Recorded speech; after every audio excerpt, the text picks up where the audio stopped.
Ever noticed how a thermostat maintains the perfect room temperature? It's all thanks to a feedback loop, a concept that's fundamental to systems thinking and one that shapes the world around us in more ways than one. Let's break it down. A feedback loop, quite simply, is a process where the output of a system influences its future output. It's a circle of cause and effect, action and reaction. There are two main types of feedback loops: reinforcing and balancing. Both are integral to the functioning of systems, but they operate in different ways. Consider reinforcing loops. They amplify changes, like a snowball rolling down a hill. As it rolls, it picks up more snow, growing larger and rolling faster. The more it grows, the faster it rolls, and so it continues. This is what we call a virtuous cycle when it leads to positive outcomes. But beware, this same mechanism can also lead to a vicious cycle if the outcomes are negative. On the flip side, we have balancing loops. They're the peacekeepers of systems, striving for stability. They counteract changes, aiming to maintain a desired state or equilibrium. Think of a thermostat. It constantly adjusts the room temperature, cooling when it gets too hot, heating when it gets too cold, always aiming for that perfect balance. These loops are not just theoretical constructs. They're at play in our everyday lives, shaping the world as we know it.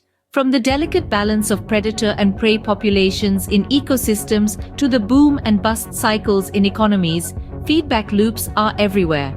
But it's not all straightforward. Real-world systems often have multiple intertwined feedback loops, making outcomes complex and sometimes unpredictable. That's the beauty and challenge of systems thinking. It encourages us to see the bigger picture, to understand how parts influence one another, and to appreciate the intricate dance of cause and effect. So next time you're marveling at the perfect room temperature, remember, it's all thanks to a feedback loop.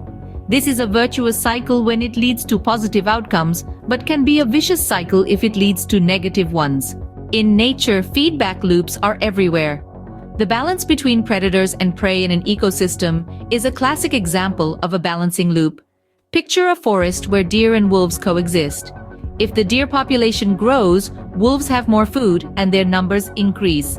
But as wolves thrive, they reduce the deer population, which in turn reduces the wolf population. This cycle continues, maintaining a balance between the two species. Let's look at a different setting: the business world.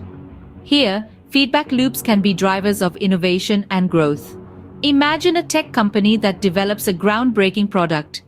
As sales skyrocket, the company earns more revenue, which it reinvests into research and development. This leads to even more innovative products, driving further sales. This is a reinforcing loop, creating a cycle of success. But it's not just in nature or business where we see these loops at play. They're also present in our everyday lives, in something as common as city traffic. As roads become congested, drivers start seeking alternative routes or modes of transport, which eventually decreases the congestion. This is a balancing loop in action, working to restore equilibrium. However, it's crucial to remember that real-world systems aren't as straightforward. Often they consist of multiple intertwined feedback loops. For instance, in our city traffic example, other factors like construction work, accidents, or public transport schedules can introduce additional feedback loops, making the system more complex and its outcomes less predictable. And that's where systems thinking comes in. By understanding feedback loops, we can better predict how a change in one part of the system can affect others. It's like a domino effect, where one action triggers a series of reactions, each influencing the other.